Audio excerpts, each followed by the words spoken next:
Olá, gente, bom dia. Vou dar início à aula de hoje, tá bom? O objetivo dessa aula serão dois. O primeiro, que é o que eu vou focar mais, é a revisão da prova. Então, acho importante ler item a item e a gente pensar juntos, tá bom? Nas respostas certas e incorretas. Isso vai ser importante para diminuir dúvidas, para esclarecer algumas coisas que até agora, porventura, não tenham ficado claras. Então, vocês podem ficar à vontade para participar. Então, esse é um primeiro ponto. E o segundo da aula de hoje, se der tempo, a gente vai falar sobre psicoterapia de apoio. Eu sei que na unidade de hoje, o objetivo é falar da psicoterapia de apoio e psicoterapia de grupo. A de grupo, por ser um assunto mais extenso, a gente vai deixar para a próxima aula. Aí eu condenso, tá bom? Então, hoje, revisão de prova e, se der tempo, psicoterapia de apoio. Ok? Vocês estão conseguindo enxergar o PowerPoint, gente? Aparece para vocês? Sim. Tá, perfeito. Eu coloquei aqui um PowerPoint com a estatística, né, para vocês terem uma ideia. Então, 17 alunos fizeram essa prova. Se porventura você não conseguiu realizar, vai ter que esperar uma segunda chamada para fazer, tá? As questões serão diferentes das questões aplicadas na primeira prova, tá? Até por isso, a gente vai fazer essa revisão. A média de nota foi de 8,41, ou seja, vocês se saíram muito bem na prova, tá? E aí eu coloquei as questões com maior número de erros, foram a 4, a 7 e a 10. Tudo bem para vocês a revisão de prova? Necessário? Sim, professor. Tá, então vamos lá. Muito necessário. Perfeito, então vamos seguir aqui. A primeira questão, gente, é para a gente avaliar uma imagem, né? Então, a imagem de uma borboleta e de um policial olhando a carteira de habilitação. E na carteira de habilitação consta, né, uma larva, uma larvinha. E aí o motorista diz, é uma foto antiga, foi antes da terapia. Considerando a imagem, então a gente precisa avaliar as afirmações. Bom, afirmação número 1. As pessoas buscam a psicoterapia por reconhecerem a necessidade de obter ajuda para a resolução de alguma situação, problema, dificuldade. Verdadeiro ou falso, gente?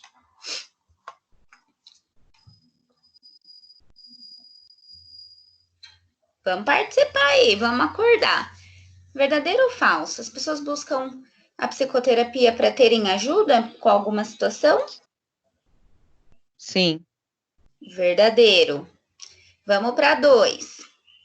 A psicoterapia contribui para a melhora da saúde mental, pois permite a expressão das emoções, propicia o autoconhecimento, que resulta em crescimento pessoal. Verdadeiro ou falso? Verdadeiro. Verdadeiro. 3. A psicoterapia não é considerada como um processo científico dotado de sistematização e técnicas definidas. Verdadeiro ou falso? Falso. Falso. Psicoterapia é um processo, sim, científico, tem técnicas, é um processo sistematizado, né? A gente não pode fazer o que a gente acha no contexto, né? A gente tem um embasamento científico, né? Então, é correto que se afirma na letra D, né? Porque a alternativa 1, 2 e 3, as afirmações 1, 2 e 3 estão corretas. Vamos para a questão 2. A gente até leu um artigo sobre isso, né? Podem ser... Pro, na 1 tá errada. Você falou que a D... 1 e a 2 que são verdade. Ah, desculpa. É 1 e 2, é a letra C. Oi. Tá. Piscou a C. É 1 e 2, a 3 tá errada. Obrigada, gente. porque tem sistematização e tem técnica. Então, a alternativa, a afirmativa número 3 é incorreta, tá? Então, só ficando claro, 1 e 2 corretas, 3 incorreta, a alternativa certa é a C. Obrigada, gente. Então, vamos para 2, né? Podem ser consideradas atribuições de um bom psicoterapeuta, exceto. Então, a gente falou sobre isso, a gente leu um artigo sobre isso, né? Conhecimento é importante para um psicoterapeuta, gente? Sim. Sim. Perfeito. Né? A gente até fala daquele tripé necessário, né, na formação. Um tem a ver com aperfeiçoamento técnico, tem a ver com conhecimento, o buscar cursos, buscar informações, tá? Receptividade é importante? Sim. Sim, né? Precisa ter ali um bom vínculo, né? A pessoa precisa se sentir acolhida. Se a pessoa sente-se hostilizada, é muito provável que ela não dê sequência no atendimento, né? É importante a curiosidade, né? A gente leu, vocês leram aí o capítulo 3 do Contar do Caligares, né? E nesse capítulo ele dizia da curiosidade de um recém-formado, né? A gente pode considerar como algo positivo. É importante empatia, Sim. neutralidade, Sim. né? Então, a neutralidade permite que você escute o que o outro diz sem fazer suas próprias inferências. Por isso também faz parte do tripé, né? A questão da psicoterapia individual, a análise e etc, né? É importante também escuta qualificada. É importante, é uma atribuição de um psicoterapeuta parcialidade. Tomar Sim. partido. É importante, Cris? Não, tá errado. Isso é Bem correto. parcial. Isso, parcialidade não. Indiferença, né, gente? Imagina um Menos ainda. terapeuta indiferente.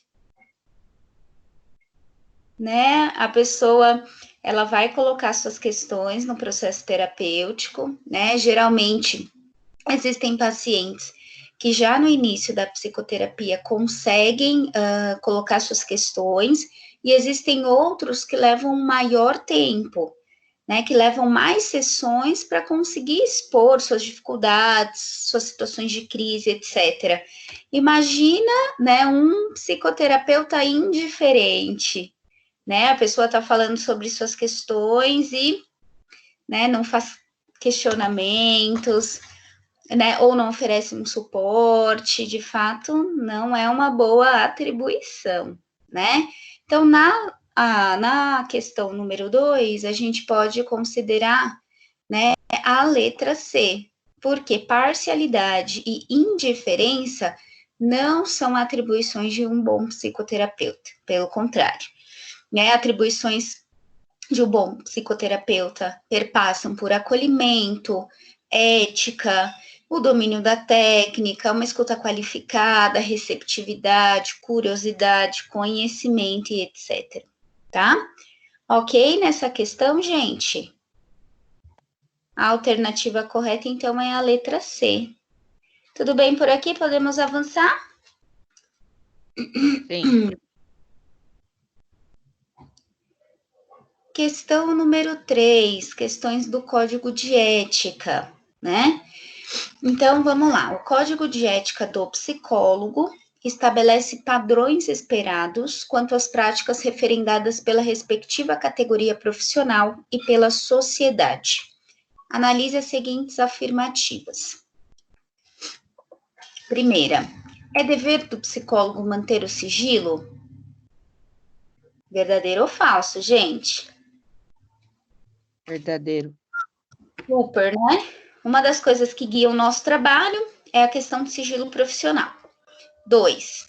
Nos documentos que embasam atividades em equipe multiprofissional, o psicólogo deverá registrar todas as informações de que dispõe, a fim de expandir a visão dos demais profissionais sobre o sujeito.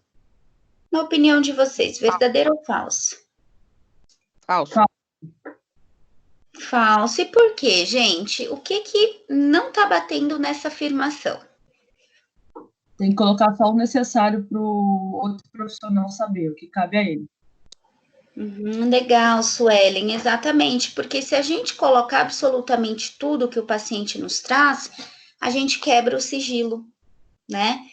Então, a gente tem que colocar, de fato, apenas as informações essenciais quando há, né, atividades multiprofissionais, quando há prontuário acessado por várias especialidades. 3. A emissão de documentos, né? Quais documentos? Quaisquer que resultam de um processo psicoterápico ou de uma avaliação psicológica, né? Relatório, atestado, parecer, laudo, etc., né? A emissão de documentos deverá possuir fundamentação teórica e qualidade técnico-científica. Verdadeiro ou falso? Verdadeiro. Verdadeiro. Né? A gente não pode fazer qualquer documento que seja de acordo com ideias da nossa própria cabeça, né?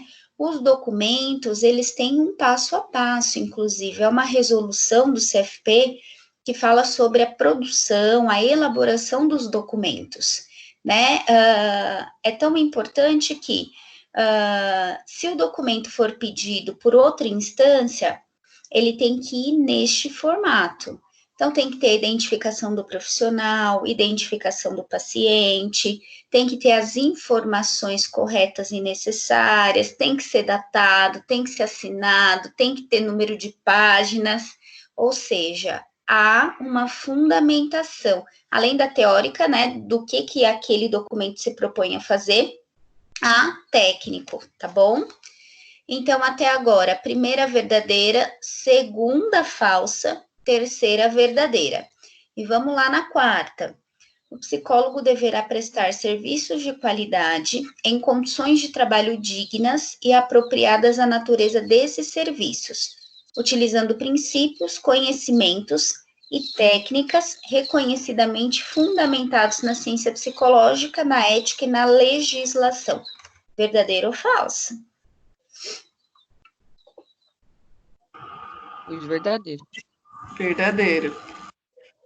Perfeito, verdadeiro, gente. Então, a primeira, verdadeiro, terceira, verdadeira e quarta, verdadeira. A alternativa certa, então, é a letra D, tá? Nessa questão que fala sobre a ética, ficou alguma dúvida, gente? Algo que precisa esclarecer? Vamos pensar juntos. Alguém, num primeiro momento, na prova, que tenha pensado diferente, por exemplo? Não? Então, vamos seguir aqui nossa revisão. Número 4, de novo do código, né? O Código de Ética do Psicólogo dispõe sobre a obrigatoriedade do registro documental decorrente da prestação de serviços psicológicos. É dever do psicólogo, exceto. Então, é dever do psicólogo guardar o prontuário pelo período mínimo de 5 anos, gente?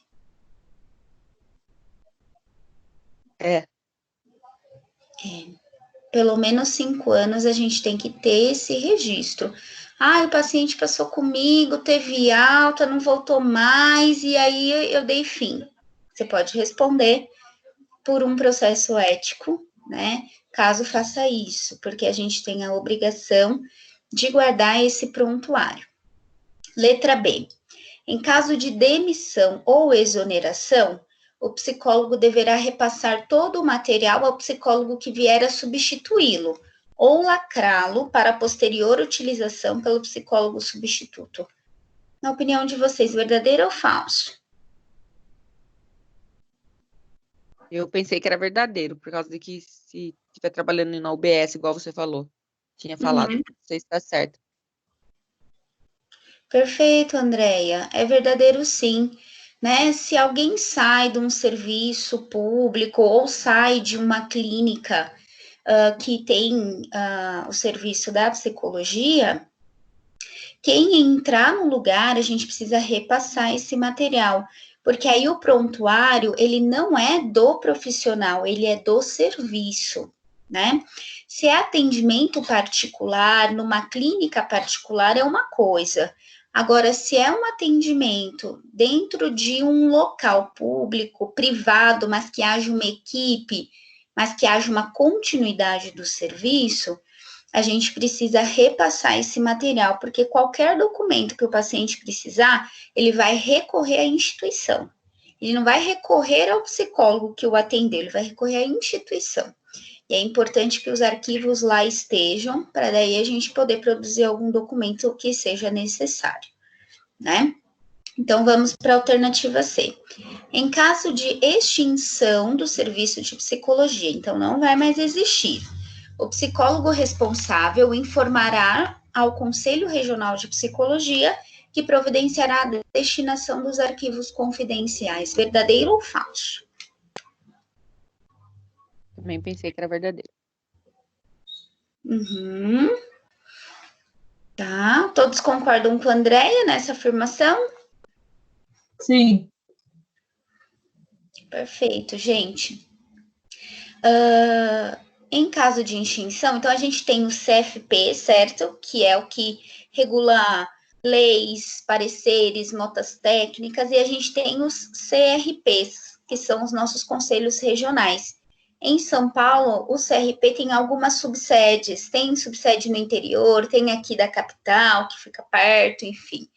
Então, o CRP, quando há extinção do serviço, ele precisa ser comunicado, e aí ele vai providenciar a destinação correta disso, seja arquivar lá com ele, seja, enfim, né? Eles vão orientar. O CRP tem um serviço muito interessante, que é o atendimento telefônico para esclarecimento de dúvidas e de N questões. Então, eles fazem a orientação via telefone. Tá com alguma dúvida, né? Tá inseguro em alguma técnica, etc., pode entrar em contato com o CRP e um psicólogo concursado deles vai poder orientar. Então, vai sair, liga para o CRP e o CRP vai te dizer qual que é a melhor maneira de destinar esses arquivos, tá? Letra D. Em caso de interrupção do trabalho do psicólogo, por quaisquer motivos, ele deverá zelar pelo destino dos seus arquivos confidenciais. Verdadeiro ou falso? Eu coloquei verdadeiro também. Verdadeiro, se assemelha ao anterior, né, gente? Ele vai ter que zelar? Vai ter que zelar, né? Qual destinação? Ele vai consultar CRP, tá bom? E aí, né? No contexto de atendimento multiprofissional, o psicólogo registrará informações aprofundadas sobre as questões psíquicas para que a equipe acesse. Verdadeiro ou falso? Falso. Falso. Tem ligação com a outra questão, né? No contexto de atendimento multiprofissional, nada de informação aprofundada. Informações apenas direcionadas para que aquela pessoa compreenda o funcionamento do paciente. Só isso, tá bom? A alternativa incorreta, que não é dever, né, do psicólogo, é a E. Sim, professora. Sim. Só que tem um problema, né? Essa 4 sua não é a 4 nossa. Ai, será que eu pus errado aqui? Peraí, gente. Aí não sei como que fica no gabarito, entendeu? Peraí, deixa eu abrir a provinha de vocês. Calma lá. Não, no gabarito, Andréia, a gente coloca, independente da numeração, a gente coloca verdadeiro ou falso, tá? Então, a gente coloca a resposta, o padrão de resposta, se tá correto ou incorreto. Deixa eu ver aqui. Não, eu penso assim, que, por exemplo, na 4, A minha tá escrito na 4, a minha é a B de bola. Só que a sua 4 é E. Ah, Entendeu? tá. É porque lá quando a gente coloca a questão no sistema, mas o Não, a conteúdo, pergunta. só a Não, o pergunta. conteúdo também é outro. Não, sim, mas a que a gente discutiu aqui consta para você, mas para você é a letra B, certo? E para mim é a Tá em outra. letra E. Isso, ela tá em Não. outra questão. Na verdade, isso aqui é o sistema, quando a gente lança a questão no sistema AVA, ele mistura as alternativas.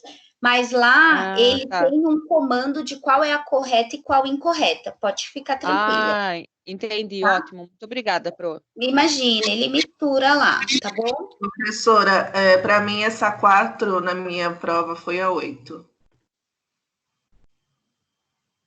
Ah, é mesmo?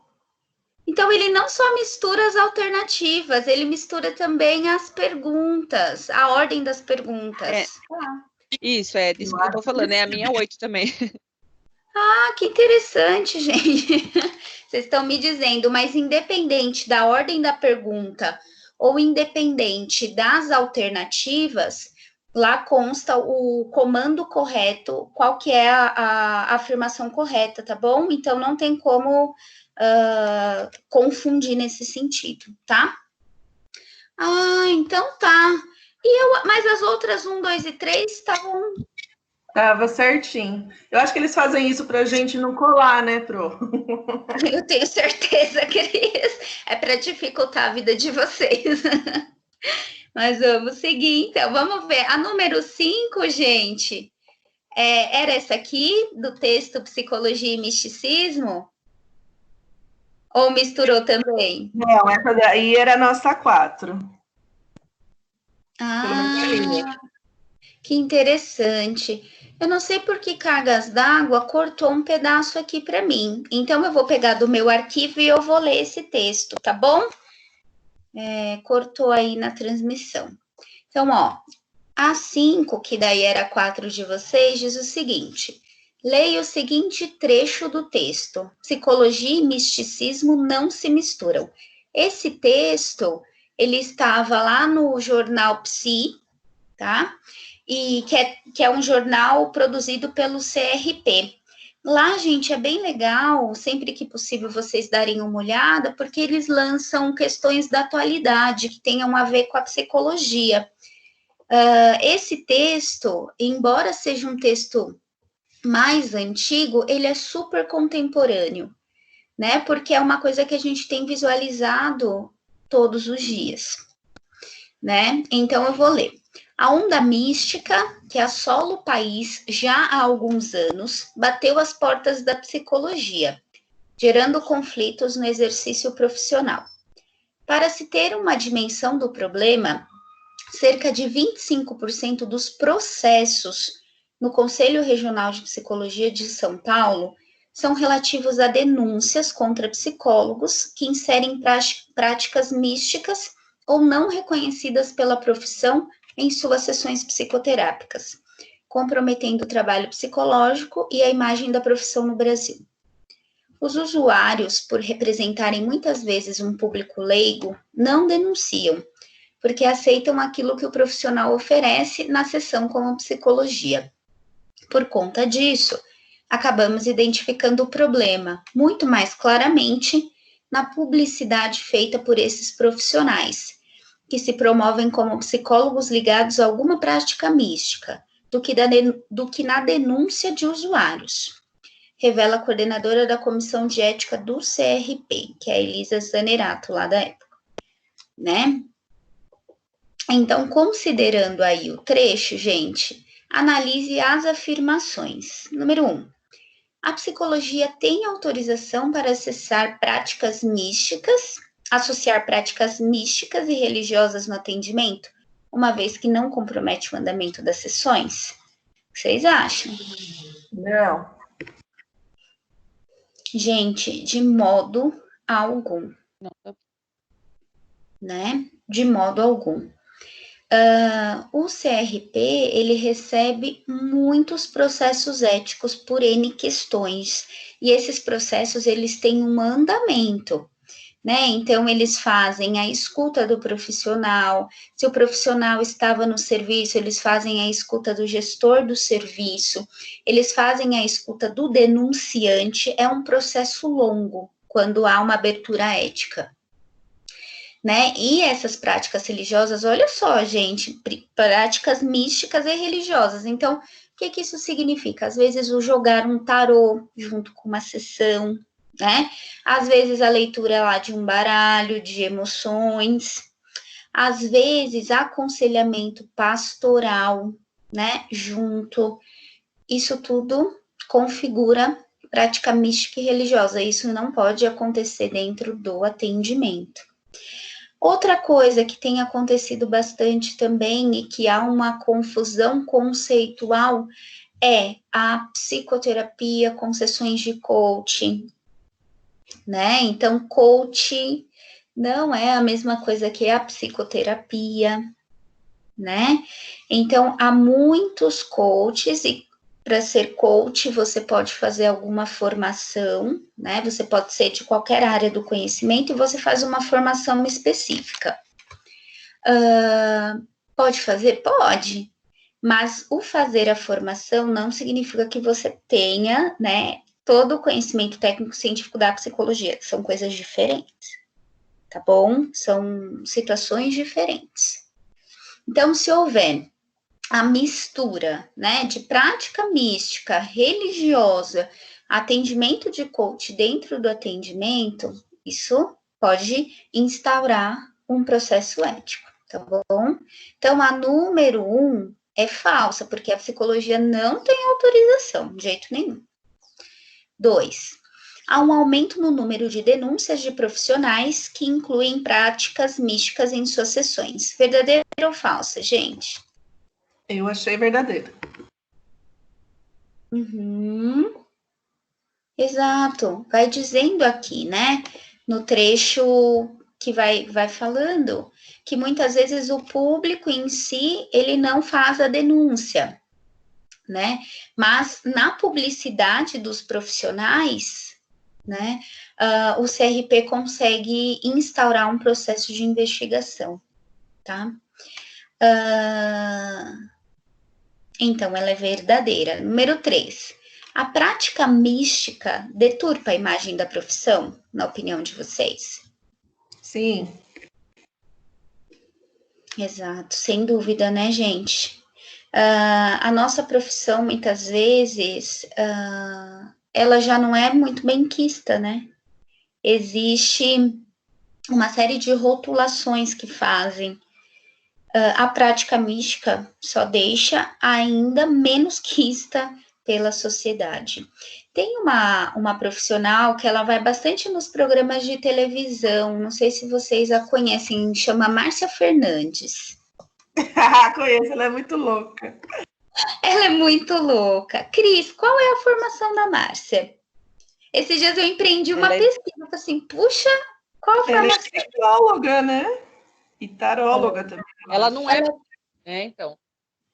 Taróloga, né? Não é psicóloga.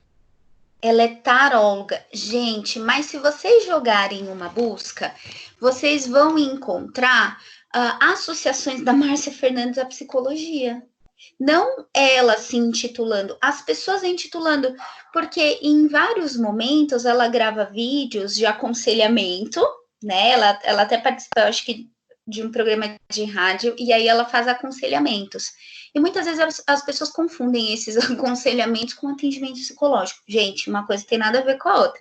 Ela é taróloga, ela vai falar da parte de astrologia, né? Ela vai falar da parte espiritual. São coisas muito diferentes, tá? Então, a gente precisa fazer a dissociação da psicologia com a sua ciência, suas técnicas e seus procedimentos com essas outras práticas, tá bom? Então, a número 3, a afirmação 3, era uma afirmação verdadeira, porque a prática mística deturpa a imagem da profissão do psicólogo. E, pensando nisso, é correto que se afirma, né? Na 2 e na 3. Aqui, para mim, alternativa D. Não sei como apareceu para vocês. Bora seguir aqui. Na 2? Na 2 também? Lê a 2 para mim de novo, por favor, professora. Leio. A 2 diz o seguinte: há um aumento no número de denúncias de profissionais que incluem práticas místicas em suas sessões. Ah, tá. Então eu errei por causa disso. Eu não coloquei, porque está escrito que não tem denúncia, porque o povo é leigo e não sabe. Entendeu? Eu pensei nisso, e aí eu coloquei só a 3 é verdadeira. Tá bom, então eu errei essa. É D Aqui para mim é a letra. Deixa eu voltar aqui. Ai, peraí. É a D, professora, 2 e 3 apenas. A 2 e a 3. Para mim é D, acho que na opção de vocês deve aparecer D também. Então, é que lá falava que não tinha denúncia, né, no texto, por causa Isso. de... Então, No texto diz que não há denúncia dos usuários que passam pelo processo psicoterápico, né? Mas há uma denúncia feita, de fato, quando o CRP ele pega a publicidade dos profissionais. Entende? Então, ele pega a publicidade e ele instaura a denúncia. tá, foi mais uma interpretação de texto, que eu não entendo como denúncia quando eles pegam, eu entendo mais como, como fala, sem querer deixou a prova do crime lá, entendeu? Na propaganda. Não entendo como denúncia. Denúncia, para mim, é só quando alguém denuncia mesmo. Tipo, e no caso aí, no texto estava falando que não tinha denúncia porque a pessoa não entendia, né? Mas ok, professor, eu entendi que eu errei por causa da interpretação. Obrigada. Imagina, estamos aqui para a gente ver isso mesmo. Entendi da mesma maneira que a Andréia. A Suelen também? Uhum. Tá. E os demais? Não, eu acertei. Eu entendi igual você explicou mesmo. Tá. Eu vou repensar essa questão, gente. Eu entendi o ponto de vista de vocês, a questão da denúncia, eu vou repensar e se eu anular a questão, tanto os que erraram quanto os que acertaram serão pontuados, tá bom? Eu comunico vocês sobre isso. Entendi, tá. Então, depois da aula, eu vou pensar sobre, e aí eu mando uma respostinha via representante, tá bom? Pode ser? Tá, obrigada, prof. Imagina. Então, vamos para número 6. A número 6 é igual? Leia o texto sobre a constituição da psicoterapia e seus respectivos elementos e complete as lacunas. É a nossa 5, essa. Ah, tá. Fechou. Então, vamos lá. Essa de lacuna, eu acho que faz sentido. A gente lê, né? E tentar já enquadrar as alternativas. Então, vou começar pela letra A. O rapport engloba tanto o espaço físico, onde a sessão acontece, quanto o espaço relacional entre paciente e terapeuta. Isso tem a ver com o rapport, gente? Espaço físico e relacionamento entre paciente e terapeuta? Não. Não, então a gente já exclui essa afirmação aqui, né? Eu coloquei sim. Então fala para mim, o que te Não vou falar atenção? nada, não sei de onde eu tirei. Você deve ter algum motivo. Conta pra gente. Te chamou a atenção algo nesse sentido? Vamos pensar o que é o rapport, gente? O acolhimento.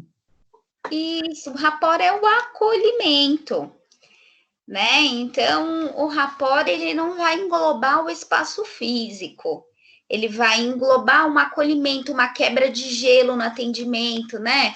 Às vezes, os pacientes chegam muito inseguros, ou chegam muito ansiosos, ou chegam com receio, com medo de falar algumas coisas, tem medo disso, das informações ali vazar, enfim. Então, o rapport é um quebra-gelo, é um acolhimento inicial, tá bom? Então, não tem a ver com o espaço físico. Vamos para a próxima.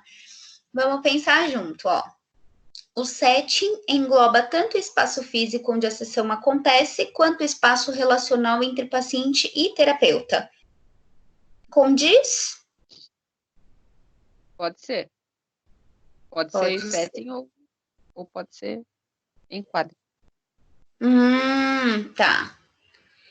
Tá. Então, pode ser tanto o setting quanto o enquadre. Legal. Vamos para a próxima frase, e aí a gente vai fazendo a diferenciação. Ó, faz parte disso a mobília do consultório, os estímulos visuais e auditivos. Setting. Setting. Rapport. Rapport? Ó, porque assim, a primeira afirmação é o seguinte: o tal, engloba tanto o espaço físico onde a sessão acontece, quanto o espaço relacional entre paciente e terapeuta. Faz parte disso a mobília do consultório, os estímulos visuais e auditivos. Então, isso tudo é da primeira afirmação. Setting. Tá. Vamos para a próxima, a gente pensa juntos. Já o tal, compreende as regras e as configurações do atendimento em si, acerca dos papéis entre as partes, horários, faltas e honorários. Enquadre. Rapport. Que dúvida cruel, né? Tá. O rapport, será que ele compreende as regras e as configurações do atendimento? É no rapport que a gente estabelece os horários, o valor da sessão, como é que faz, tem reposição de sessão, não tem, a falta é cobrada, não é? É no rapport, será? Não. Eu acredito que é como se fosse um acolhimento, né? Então, aí você já explica tudo para o paciente, inclusive isso. Eu pensei dessa forma, né? Eu coloquei enquadre, rapport e primeira sessão. Não sei. Tá. Enquadre, rapport e primeira sessão. Vamos discutir ponto a ponto, legal. E aí, no fim, fala tal, serão levantados dados diversos sobre a história de vida do sujeito. Entrevista inicial. Então, eu vou falar Pode ser. na entrevista inicial. Então, eu vou falar, vou ler tal como é, e aí eu vou parando ponto a ponto para explicar. Então, ó, o setting engloba tanto o espaço físico, onde a sessão acontece, quanto o espaço relacional entre paciente e terapeuta.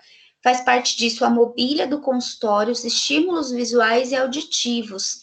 Por isso que, quando a gente falou lá na aula de setting, a gente falou, às vezes tem um quadro, né, na parede, que é um quadro que vai evocar várias situações, né? Então, para um paciente, o quadro de uma paisagem pode evocar uma paz e tranquilidade, para o outro pode evocar, né, uma lembrança passada e etc.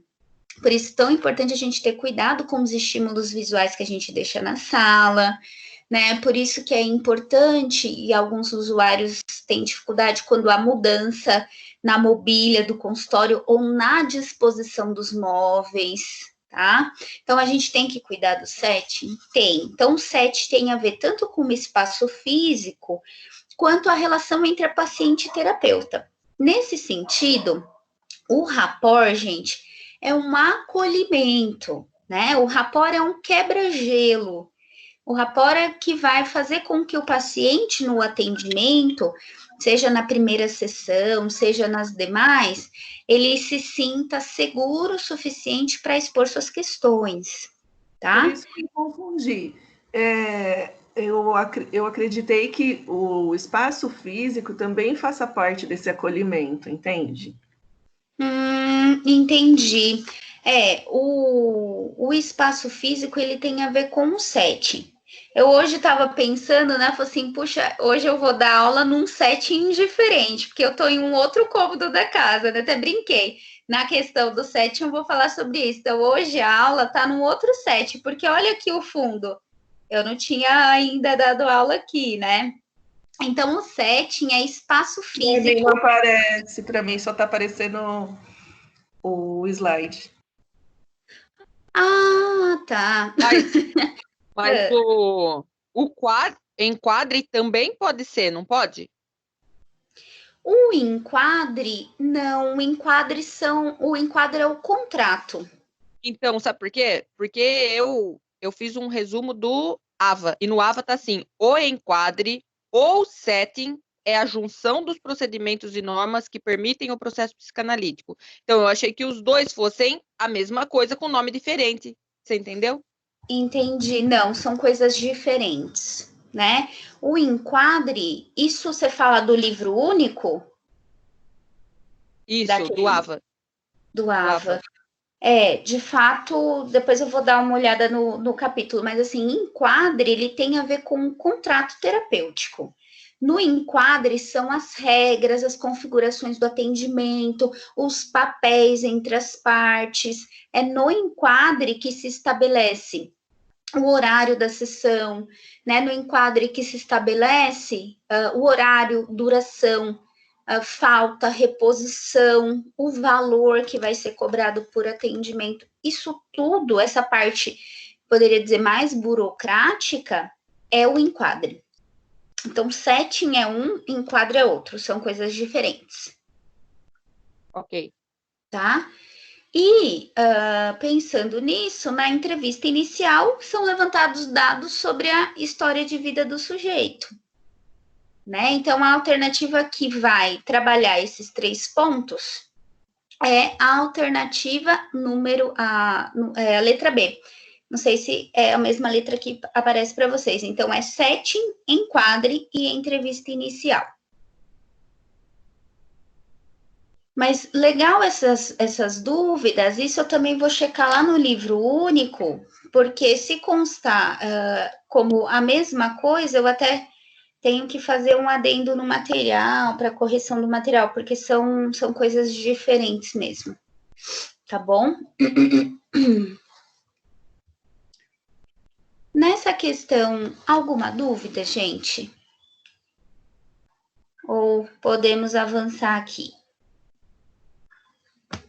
Então, vou avançar. Vocês vão me parando, vão me interrompendo. A 7 é a mesma, gente, que há algumas modalidades de psicoterapia. Não, quer dizer, nossa... para vocês é a 9. Olha que interessante. Então, vamos lá. Então, o que foi colocado aqui? Para fazer uma associação. Então, psicoterapia voltada ao adolescente, psicodiagnóstico, psicoterapia infantil e psicoterapia voltada ao adulto. Então, vou ler as alternativas, as letras, e vocês vão fazendo as associações. Há uma busca espontânea mediante situação de dor, desconforto ou sofrimento. Também podem vir encaminhados por algum outro profissional. O psicoterapeuta tem por função identificar a motivação inconsciente, resistência, projeções e manejar a transferência. Isso está aparecendo que tipo de modalidade aqui? Para qual público? 4. Adulto. É isso aí, adulto. Geralmente o adulto vai por busca espontânea ou porque alguém encaminhou. Exatamente isso. Letra B. Geralmente são trazidos pelos pais ou responsáveis por apresentarem mudanças comportamentais. Uma das estratégias mais utilizadas é a ludoterapia, pois permite a identificação de comportamentos, conflitos, ansiedade, medos, fantasias e expectativas através do brincar. Infantil. Exato. Falou de ludoterapia infantil, né? de fato, no brincar que a criança, né, pode expressar suas fantasias, medos, angústias e etc. Né? Letra C. Geralmente são trazidos pelos pais e responsáveis por apresentarem também mudanças comportamentais. É oferecido suporte em uma fase marcada por intensas mudanças corporais de identidade socioafetivas. Adolescente. Adolescente, né? Então, são muitas mudanças ao mesmo tempo e o atendimento psicoterápico ele vai agir nesse sentido. E aí, por fim, então, né, o psicodiagnóstico é um processo clínico de investigação limitado no tempo que se propõe a investigar a estrutura psíquica do paciente. Possui algumas etapas, que é análise do encaminhamento, entrevista inicial para coleta de dados, aplicação de testes, né, e atendimentos ao paciente e a devolutiva, tá? Nessa questão aqui, ficou alguma dúvida, gente? Não. Não? Então, a alternativa correta é a letra B. Para mim, B. Ok? Então, vamos avançar aqui. Estamos quase no fim da revisão. A 8, minha, é a mesma de vocês? Não, é a nossa 6. É até legal eu saber disso, porque lá naquela estatística que eu fiz na primeira página, as que tiveram maior erros para mim é uma e para vocês é outra, né? Depois eu quero até saber. É mesmo, verdade. Né? Eu quero até saber qual foi exatamente. Depois eu vou pegar com vocês isso. Então, ó, considere a seguinte situação. Maria e Pedro, casados há 6 anos, têm um filho de 3 anos de idade. Desde que Mateus nasceu, Maria parou de trabalhar e dedicou-se integralmente aos cuidados do primogênito. Recentemente, Maria começou a sinalizar o desejo de retomar seus projetos profissionais e acadêmicos, o que não foi bem visto pelo cônjuge. Para ele, o filho seria melhor cuidado pela mãe, e não concordava com a sua matrícula na escola de educação infantil. Maria começou a isolar-se, evitar a comunicação e o contato físico com o esposo, que passou a incomodar-se. Maria cogitou a separação conjugal, porém Pedro insistiu em manter a relação, sugerindo inclusive a realização de terapia de casal. Essa é uma situação hipotética, mas real, né? Muitas mulheres acabam passando por isso. No atendimento, vão relatando, né, uma vida mais voltada à educação e criação dos filhos, né? Então, vamos lá. Considerando o caso hipotético acima apresentado, não cabe ao psicólogo A.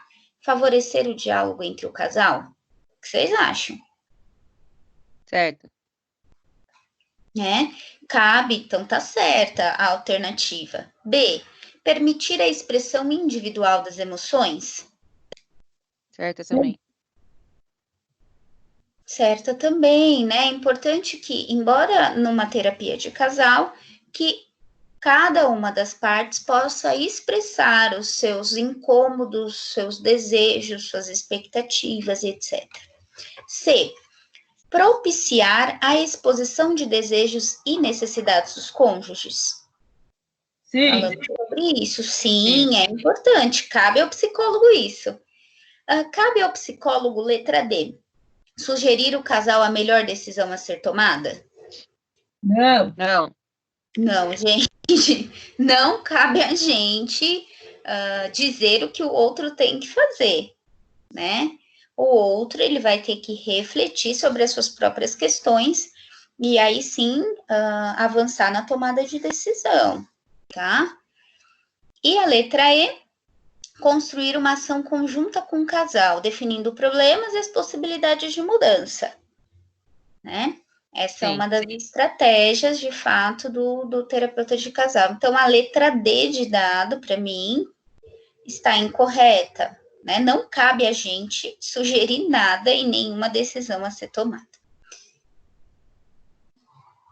Vamos aqui para a próxima, então. Leia o texto. As novas caras das famílias. Vou ler para vocês. Deixa eu pegar, aumentar aqui. Esse é um texto que foi divulgado pelo IBGE, né? E ele está disponível. A agência IBGE também é bem legal para ler algumas notas. Eles vão lançando os novos perfis socioeconômicos, novos perfis de configuração familiar, é bem legal. Então, diz o seguinte: a avó que mora com os filhos e os netos, o padrasto que também é pai, o filho que se divide entre duas casas, a mãe que cria os filhos sozinha, casais que optaram por não ter filhos. Quem não conhece um caso assim? Aquele clássico padrão de família formado por pai, mãe, filhos vem perdendo espaço e novos perfis vão se configurando nos lares brasileiros. Os últimos 60 anos foram cruciais para essa transformação.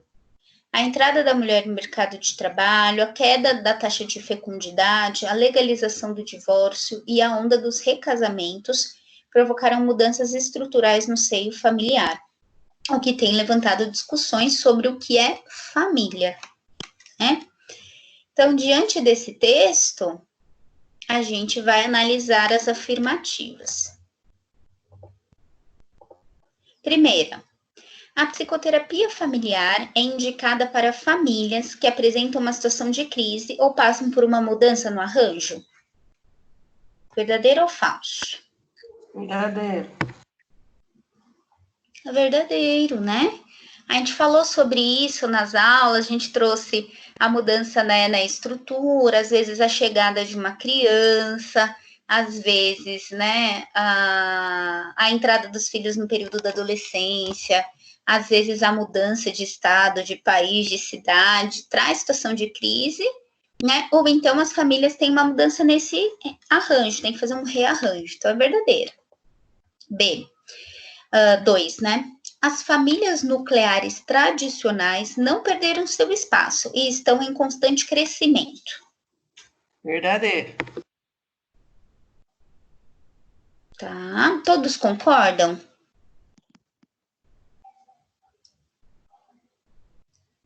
O que são essas famílias nucleares tradicionais? Peraí, deixa eu ver aqui de novo. Pai, mãe e filhos. Peraí, as famílias nucleares tradicionais não perderam. Na nossa prova, Então, tá em qual? Tá na 7 ou tá na 10 essa? Pra gente, Cris? Tá na 10. É a 10 nossa. É a então 10 de vocês, tá. Eu coloquei que não perde espaço. Tá. Eu não acho que perde espaço.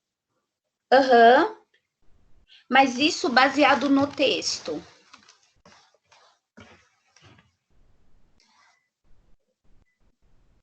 Peraí, deixa eu ver o texto de novo. Certo. Professora, eu não lembro exatamente. Eu tenho aqui a minha resposta, mas é que eu não lembro de todas as alternativas para saber qual que eu coloquei. Uhum. Mas eu não sei. Eu acho que tem perdido sim um pouco de espaço essa família nuclear. Uhum. Tá. Então vamos tentar localizar no texto alguma menção a isso. Para daí a gente. Já achei. Lê aí pra gente. Achei. Tá certo. No texto perde espaço mesmo. Então foi essa que eu errei, a minha terceira. Porque no texto tá falando assim: quem não conhece um caso assim? Aquele clássico padrão de família formado por pai, mãe, filhos, vem perdendo espaço e nossos perfis vão se configurando nos lares brasileiros. O meu erro foi esse. Eu não olhei de novo no texto para responder. Eu coloquei que, para mim, não vem perdendo espaço, outras pessoas que vêm ganhando. Só que se for considerar que... se for considerar que para... porque quando ele pergunta para assim... o outro tem que perder e tá certo, tá correta. Eu errei de quando ele pergunta quem não conhece um caso assim, dá a entender que são exceções, né?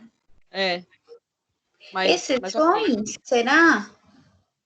Ó, vamos Não, pensar junto. dá para entender assim que todo mundo, quem que não conhece um caso assim? Tipo, todo mundo conhece um caso assim. Eu imaginei isso, né? Né, se a gente olhar, vamos pensar, né? Se a gente mora num prédio e a gente tem uma relação com os vizinhos, vai. Será que não tem uma avó que mora com os netos, ou um padrasto que se tornou pai, ou um filho que tem duas casas, né? Casa do pai, casa da mãe, a mãe que cria sozinho os filhos, né? Casais que não querem filhos. Será que isso é uma exceção? Ou agora isso tem crescido bastante na nossa sociedade?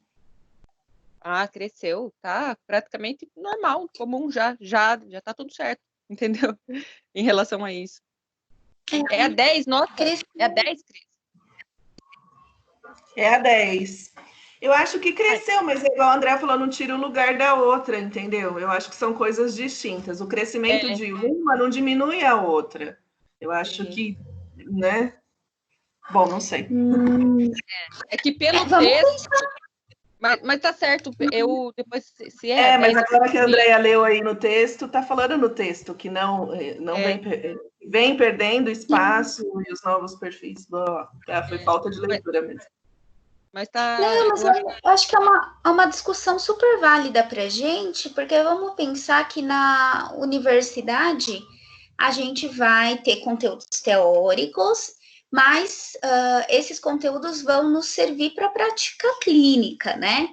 Então, acho que uma parte legal, essa discussão é bacana, porque ele vai trazendo nesse texto e o IBGE vai fazendo aqueles censos demográficos, né? Então, de tempos em tempos, eles selecionam alguns municípios e vão nas residências fazendo aquelas perguntas, né? Então, quantas pessoas moram na casa? Qual o perfil de idade dessas pessoas? Qual que é a relação afetiva entre os membros, né? Quem que é o provedor financeiro do lar? Enfim, né? Então, o IBGE ele vai fazendo essas pesquisas para entender qual que é o perfil da população e qual que é o perfil também, né, das famílias de hoje, né? Então, o que eles foram, acho que trazendo nesse texto aqui, que é legal a gente poder pensar, que há uns anos atrás, né, lá na década de, vamos pensar, 50, 60, 70, que existiam, por exemplo, as famílias nucleares muito mais fortalecidas, né? Sim. Então, pai, mãe, filhos, a gente até brincou na aula, gente, quantos irmãos vocês têm, né? Quantas pessoas fazem parte, até a Andrea falou, eu tenho bastante, eu lembro disso, né? Porque antes havia, né, um fenômeno que a gente chama de baby boom, que era o maior número de crianças por família. E aí, segundo aqui o texto que linka com isso, esse fenômeno ele foi se transformando ao longo do tempo, né? Por quê? Porque as mulheres entraram no mercado de trabalho, porque as mulheres hoje elas competem em pé de igualdade com os homens, no sentido de liderança em cargos de empresa e etc. Né? Hoje as mulheres elas tanto vão para o mercado quanto estão na universidade, o que antes não acontecia. Né? Hoje houve aí, por meio de toda uma revolução técnico-científica, a disseminação, né, de medicamentos anticoncepcionais, de preservativos, então reduziu a taxa de fecundidade, né? Hoje, mulheres têm um acesso a partir do divórcio. Hoje, quer dizer, é uma série de mudanças, né? Então, tudo isso foi transformando o conceito de família. Não que não existam famílias nucleares, elas continuam sim a existir, né? Pai, mãe e filhos continuam a existir, mas elas já não estão em constante crescimento, né? Hoje a gente vê novas configurações, né? Configurações, e aí o IBGE vai trazendo isso para a gente, de idosos que são chefes dos lares, né? Filhos que voltam para a casa dos pais após uma situação de divórcio, né? Vai trazendo recasamentos, quer dizer, hoje o perfil aí familiar deu uma modificada boa. Então, as famílias nucleares existem? Claro que existem, mas elas já não estão crescendo muito, entendem? Hoje, o que a gente tem percebido nesses censos demográficos são casais sem filhos, né? Ou são casais que optam por um filho, né? No máximo 2 filhos. Então, os perfis estão em constante modificação. Por isso, essa alternativa, nessa afirmação 2, ela não está correta. As famílias tradicionais não perderam seu espaço e estão em constante crescimento. Não, elas estão em declínio, né? Concordam ou não? Vamos lá, vamos abrir o debate. Sim. Tá, Sueli, Agora, mas... depois da sua explicação, Uhum. depois da sua explicação, eu concordo, e inclusive até por causa do texto. É que quando eu fui responder, eu fiquei pensando assim, quando uma criança, por exemplo, né, vai ganhar um novo irmão e vem reclamando que, tipo, agora ele tá perdendo seu espaço, a gente chega a falar o quê para ele? Não, que ele tem o espaço dele, independente de estar chegando outra pessoa ou outro modelo diferente, eu não estou perdendo meu espaço, eu tenho o meu espaço. É outra pessoa que está ganhando dela só. E aí eu coloquei isso nas famílias também, né? Por exemplo, porque lá na minha casa tem essa discussão aí, porque eles são evangélicos, na minha casa falo dos meus pais, né? E eles, tipo, lutam muito contra esses novos modelos, porque fala que o tradicional perde espaço, o quê? E eu sempre estou batendo nessa tecla. Então, eu acredito que eu coloquei desse jeito por causa que foi aquela coisa da análise pessoal. Então, eu errei mesmo. Deveria de ter lido no texto e levado em consideração essa sua explicação, entendeu? É que eu pensei por esse lado, tipo, se é um casal desse que tá achando que tá perdendo espaço, quer lutar contra isso, e vai no psicólogo, o que eu vou falar para ele? Que ele não tá perdendo espaço. Ele tem o espaço dele, ele pode continuar lá, não tá proibido ser família tradicional, só outra pessoa que tá ganhando espaço dela, entendeu? Então, eu fui muito nesse pensamento, por isso que eu errei a questão, mas a questão está correta. A 2 tá certo o jeito que você explicou mesmo. Agora eu abri a minha mente também para pensar dessa forma. Não, e legal você trazer, Andréia, de fato, assim, não tem nada de errado em ser família tradicional. Nada em ser família nuclear, nada em ter uma configuração pai, mãe, filhos, nada de errado, né? Permanece. Muitos casamentos ainda ocorrem, sim, claro, com certeza ocorre, né? Mas não é mais a realidade ascendente hoje, né? Mas muito legal, muito válida a sua colocação, Andréia. Perfeito. Sim, faltou eu ver desse lado, né? Acho que é parte de física que fala, né, que duas coisas não ocupam o mesmo espaço, então realmente perde espaço, sim. Se for olhar para esse lado, né, perde mesmo espaço. Tá correto. Então, tá certo. Vamos avançar. Imagina, eu acho esse debate muito legal, por isso que eu acho a revisão de prova algo essencial, né? Para a gente poder fazer esses debates, para a gente expor nossas opiniões e chegar aí num consenso. Legal. Então, vamos lá para a alternativa, para a afirmação 3, né? A teoria psicanalítica se baseia nas relações intersubjetivas e analisa a transmissão intergeracional. Verdade? Falso? Eu coloquei verdade. E a gente até trabalhou curta, né? Vocês trabalharam curta, Vida Maria, que fala muito sobre isso, né? Transmissão psíquica.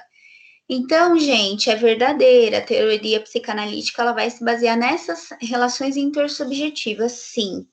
Então, aqui, se a gente olhar a alternativa, a afirmativa 1, correta, que a gente viu, né? E a 3 também correta. Para mim, a letra certa é a B aqui, né? A única que não está correta, segundo o texto, é a afirmativa número 2, tá bom?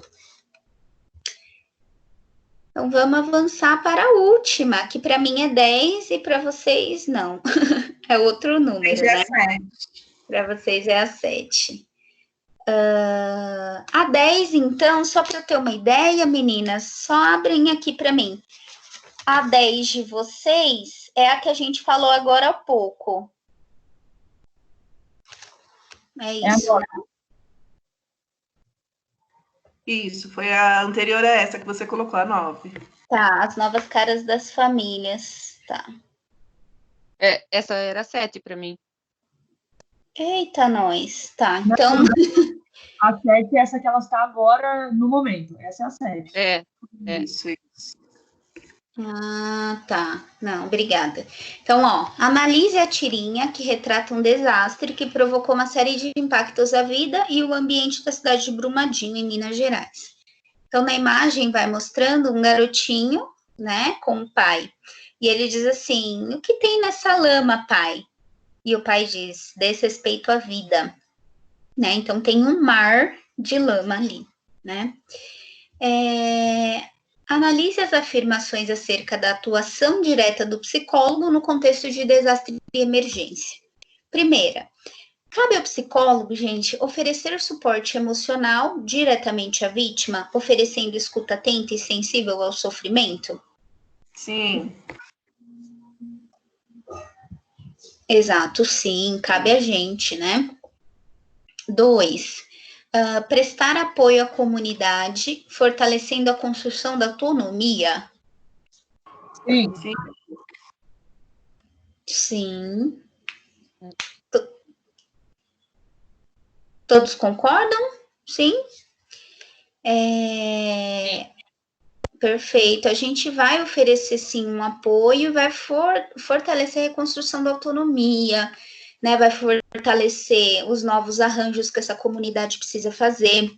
Lembrar sempre que no contexto de urgência e emergência, o psicólogo, ele vai evitar, né, a permanência de uma postura, a instauração de uma postura, né, de vitimização. Pelo contrário, ele vai olhar quais são os recursos daquela comunidade, quais são as forças presentes naquela comunidade, vai trabalhar com a autonomia, com a reconstrução, né, vai trabalhar com a resiliência. Né? 3. Realizar um trabalho articulado com outras secretarias, de modo a prestar ações assistenciais que visem a garantia de suprimentos básicos para a sobrevivência. Não. Sim. Teve um debate aí, sim, não. Quem falou não, por que não? Eu falei não, professora, porque no livro, quando se fala de ação direta do psicólogo, não entra assistencial, porque assistencial é uma, e no caso a direta entra na assistência à emergência. Então não entraria isso, porque já que a professora está perguntando sobre a ação direta, não entraria a ação assistencial, que são coisas diferentes. Tá. E os demais, por que colocaram sim? Porque se a gente tem que ajudar até a reconhecer corpo, eu achei que realizar trabalho articulado estava certo. Na aula, quando você falou disso aí, eu perguntei, mas não vai bater com serviço, não vai esbarrar no serviço de assistente social? Falou que sim, mas que por ser uma coisa de calamidade aí, pública, perdi a palavra. Isso aí. Calamidade pública, Isso. Que o profissional de psicologia trabalhava com o assistente social em várias outras áreas também da psicologia, que era uma ação conjunta que eles faziam. Então, por isso, eu coloquei sim, que verdadeiro. Porque sim. quem que vai fazer essa articulação? Você falou, não vai exatamente suprir a necessidade, fazer o negócio, mas vai fazer uma articulação com a secretaria somente, que era trabalho do psicólogo. Por isso que eu gravei isso na minha cabeça e respondi que verdadeiro. Sim, né? De fato, a gente não vai competir com o assistente social, até porque na área no contexto de urgência e emergência, a ideia é que não haja competição, né? Mas uma junção, uma somatória de ajuda com várias questões, né? Então, a ideia é poder, sim, fazer um trabalho articulado com outras secretarias, né? Então, não é o psicólogo necessariamente que vai lá e vai distribuir a cesta básica, mas ele precisa articular, olhando a realidade que a comunidade se encontra, quais são os itens que não estão vindo, quais são os itens que precisam ser supridos, e aí uma ação maior vai ser articular saúde com assistência, educação e etc, né? Então, precisa articular. Pensei também pelo lado de quando você faz a escuta do paciente e ele fala para você: minha real necessidade nesse momento é uma cesta básica. Você vai ter que passar isso para frente de alguma forma e fazer essa articulação, né? Eu acredito. Você está falando de uma coisa interessante, até para sinalizar um pouco isso, né? Tive uma experiência recente na unidade básica de saúde. Então, vou contar um tiquinho, né? Existia um grupo de adolescentes que estava funcionando na unidade básica antes da pandemia. E aí a pandemia instaurou e não pode ter aglomeração. Então, os atendimentos em grupo foram suspensos. E eu estou fazendo um trabalho de busca ativa via telefone, tenho ligado para falar com as famílias, né? Falar com os responsáveis pelos adolescentes e até falar com os adolescentes via telefone. E uma das ligações para uma mãe, ela estava dizendo que nesse período ela deu a entrada, ela é empregada doméstica e ela está afastada das funções, né? E ela é diarista, então ela não recebia um salário fixo. Então, ela morava apenas e a adolescente, né? E ela tá sem receber. E ela deu entrada no auxílio emergencial lá da Caixa e ela foi aprovada. Só que o auxílio ele vai sendo pago se você não é beneficiário do Bolsa Família, se você não tem o cadastro único, não é cadastrado lá na plataforma, você recebe de acordo com o seu mês de nascimento. Então, ela receberia só lá para o começo de maio. Isso eu falei com ela semana passada. E ela disse, olha, eu só tenho alimento até o final dessa semana, que não tenho mais, né? Então, eu não tenho também de onde tirar e não tenho fonte de apoio alguma aqui em São Paulo. A família dela é do Nordeste. E aí, você faz o quê? É uma situação real. Compra uma cesta básica e dá para a mulher. Será que a gente tem que entrar nessa? O desejo é esse, viu, Cris? Vamos jogar as limpas, né? O desejo é esse, do tipo, poxa, eu tô com alguém que tem uma necessidade que vai além da área da saúde, né? Então, não vai adiantar, nesse momento, para essa pessoa com uma necessidade alimentícia, de eu ficar, mas vamos cuidar da saúde mental, vamos... Gente, isso é insuficiente, né? A gente tem uma situação dada, uma situação real, uma situação concreta. Então, o desejo é dar? Mas a gente precisa pensar o que a gente pode fazer, que tipo de articulação a gente tem a possibilidade de fazer, né?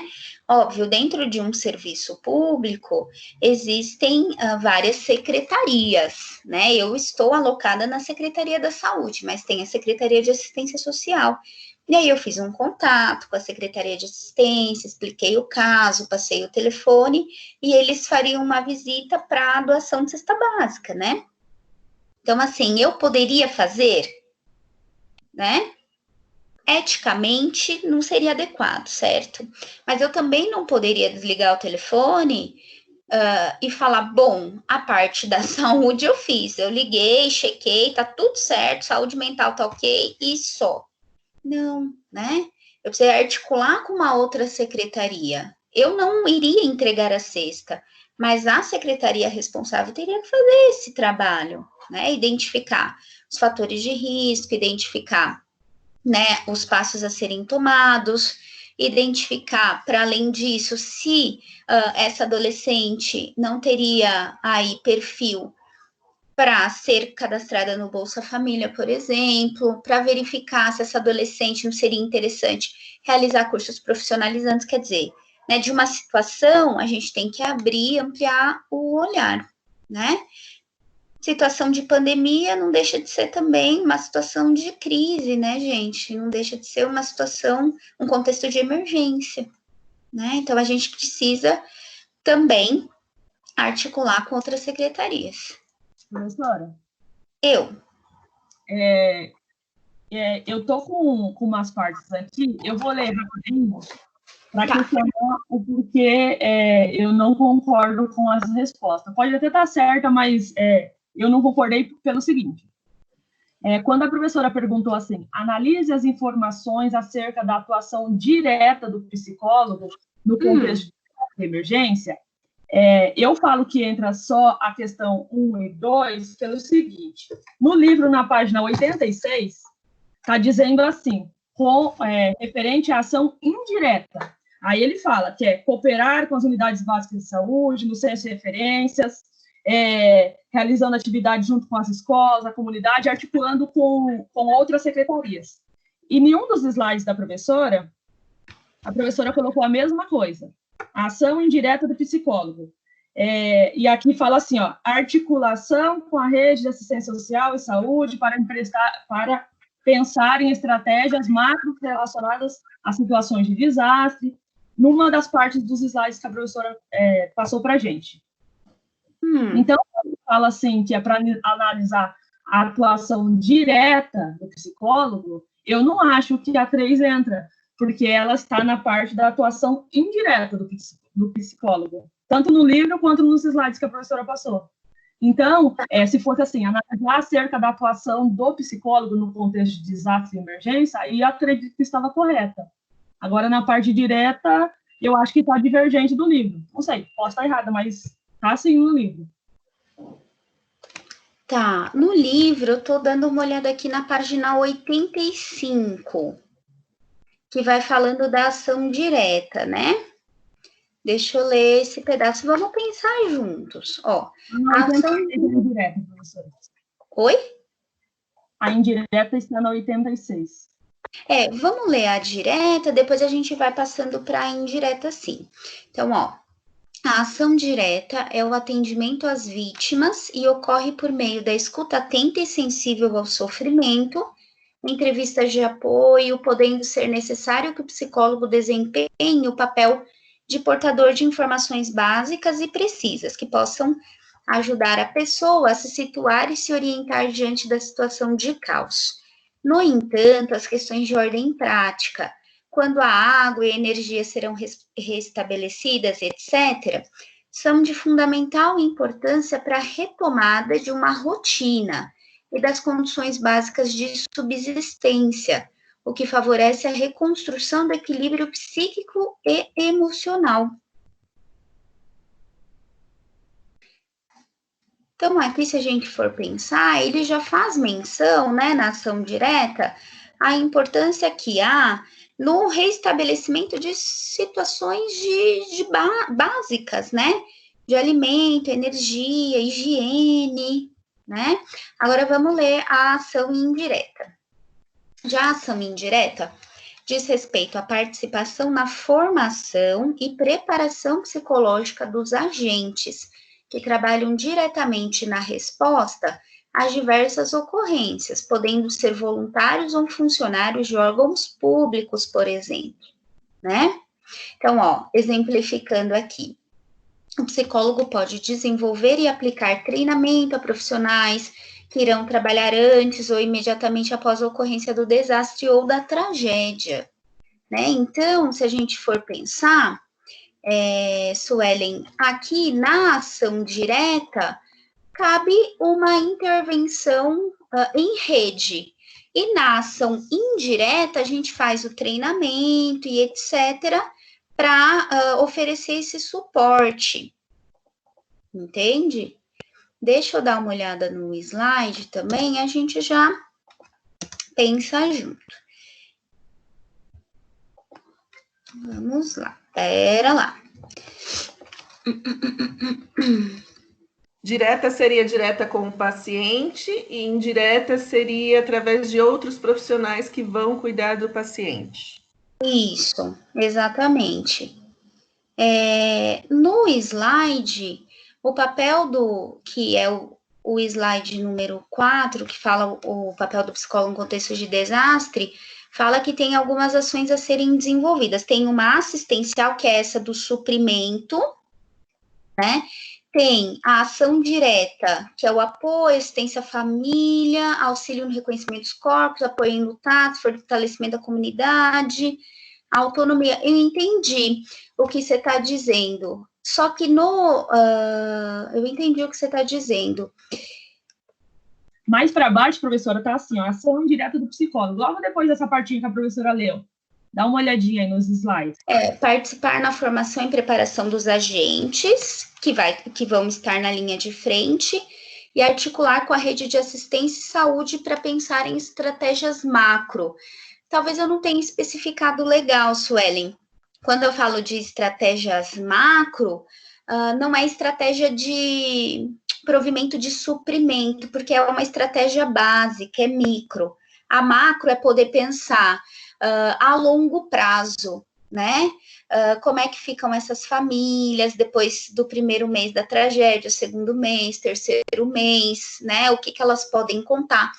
Legal sua colocação. No livro lá, se a gente for pensar, no meu slide realmente fica dúbio mesmo. Agora, no livro, na ação direta, ele já coloca que é importante que o psicólogo ele possa trabalhar com as questões da ordem prática, o suprimento dos alimentos, enfim. Pensando nisso, gente, eu vou também rever, tá bom? Eu vou rever isso porque no slide, de fato, ficou dúbio, mas eu vou rever e depois eu passo para a Caroline repassar para a sala, tá? Nas duas questões, uma que a gente já abordou e nessa daqui. Mas eu quero que fique claro que faz parte da nossa atuação, sim, direta, né? E eu acho que nesse caso eu pequei lá no slide, mas a gente precisa articular com outras secretarias, sim, especialmente de assistência social, a garantia de suprimento básico para a sobrevivência, porque não adianta a gente oferecer todo um suporte para o paciente que ou perdeu um ente querido, ou perdeu o seu bem, né, que foi conquistado a duras penas. Não adianta a gente só oferecer isso e fechar os olhos para as demais necessidades que ele apresenta. Então, é uma ação direta também. Mas eu vou considerar, Suelen, vou repensar sobre isso, e aí eu dou um retorno para a Caroline e repassar para vocês, tá? Considerar que ela que vai ser anulada, daí ela é pontuada para todo mundo. Tudo bem? Pode ser assim? Pode ser, professor. Tudo bem. Tá, mas eu achei legal o ponto que você trouxe no slide, de fato, não ficou claro, né? Mas só considerem que faz parte, sim, da nossa atuação direta, ok? Ok, professor. Gente, as questões em si foram essas. Eu fico com a tarefa de repensar nas duas questões levantadas e repassar para nossa para representante de sala. De modo geral, essa revisão é importante por conta disso, né? Eu preciso que vocês saiam da disciplina com conteúdos chaves, né? E eu percebo que vocês estão com esses conteúdos, né? Que vocês avançaram bastante nessa parte, então vocês saem das unidades 1 e 2 com o que é necessário, tá bom? Eu tenho conteúdo, gente, mas o horário da aula já terminou. Então, o que eu vou propor para vocês? Eu vou propor de falar sobre a psicoterapia de apoio e de grupo, né? A psicoterapia de grupo, ela é um pouquinho mais extensa, um pouquinho mais longa, e tem mais elementos que eu acho legal vocês conhecerem em profundidade, mas eu vou deixar para a próxima aula. Podemos fazer assim? Porque eu não quero dar um conteúdo correndo para vocês. Então, a gente hoje focou na revisão. Na próxima, a gente foca psicoterapia de apoio e psicoterapia de grupo. Aí é legal, porque a gente vai ter 1h40 para focar nesses dois pontos, vai dar certinho, tá? Então, eu vou fechar a aula de hoje na revisão e surgiu dúvida pós-revisão e etc., me mandem mensagem, eu respondo, deem um sinal de fumacinha aí. Combinado? Tá bom. Tá bom? Então, combinado. Então, Obrigada. fechamos aqui, e aí eu já passo ainda hoje para a Caroline a questão dessas duas questões, tá bom? Ela comunica com vocês. Tá? Obrigada, gente. Obrigada, viu? Foi muito bom. E boa semana para vocês. Até semana que vem. Para você também, Pro. Obrigada. Até. Tchau. Tchau. Tchau.